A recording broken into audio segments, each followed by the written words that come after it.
Australian Air Force's list of UFO sightings for 1966, none of these cases were mentioned, though we know they investigated them. It took 16 years for records to be made available to UFO researchers.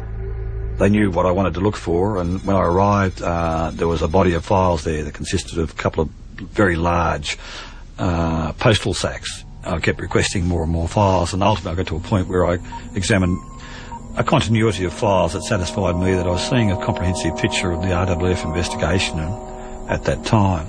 I had a shopping list of things that I was focused on, and one of the key cases that I wanted to find out about was the Westall case. And surprising, with the rest of the shopping list I was fairly successful, but the Westall case, given that there seemed to be literally at least hundreds of people involved with it that had media attention at the time, there appeared to be evidence that there was a military investigation at the time, there was no Westall file. The disclosure team was between about 6 and 9 people over the years. As you can imagine, a 4 or 5 year project, as it turned out, needed quite a lot of effort. Literally was looking through hundreds and hundreds of file titles, maybe even thousands in the end. Along the way, we were always looking for files on the Westall incident from '66. We started off with the Air Force, but within the Department of Defence, we also checked out files belonging to the Air Board, unit files from Air Force bases, former Department of Civil Aviation, Air Safety Bureau, CSIRO, intelligence files, ASIO. But the net result is we found nothing in this mammoth volume of government documentation which would even begin to be a hint that there was something about Westall in the government files. So, amazingly, we drew a blank. The Westall sighting had clearly been erased from the record, but why?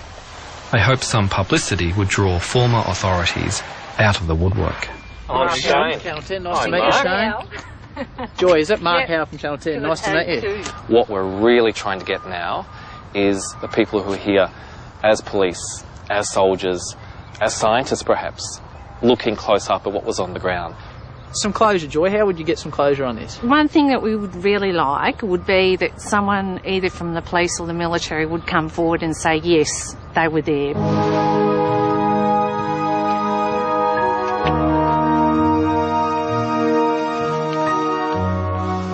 Nobody from the authorities contacted me, but another witness did. Kevin Hurley saw the circles at the Grange on the day of the sighting and went back the next day for another look. Then when we came to the area where we'd gone through the paddock, yes, there was the Air Force of the Army, a whole group of them there, stopping us from going through into the paddock. Don't come near this in this area, and we just headed off back home. And did they give you any reason why you couldn't come through? No. There were vehicles on the paddock, and they had some sort of instrument which at the time I thought looked like Geiger counters. The strong memory I've got is what happened after that. About a week later, I decided to go back again to have another look. As soon as we got down to where the paddock started, all the grass had been cut, which was quite disturbing. Wow. So then we walked through that area to where the circles were, and when we got into the area where the circles were previously, the whole area had been burnt, destroying all evidence. You asked me whether an R&D establishment would destroy evidence. Yes, of course they would. Bearing in mind that in the 1960s, Australia had great success financially with some of their pilotless target aircraft.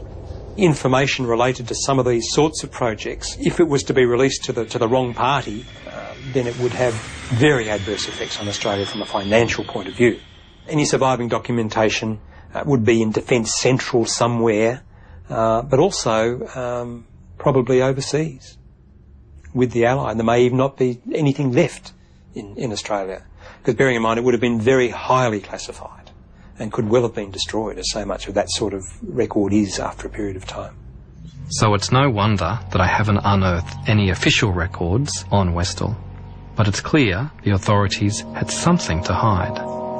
Just got called into the gymnasium, and then these people spoke, and they just sort of said, oh, well, what you saw was sort of an experimental thing, and You know, we just don't want anyone talking about it or it going any further. So How many people were there that came, and do you remember? I think there was 5, from memory.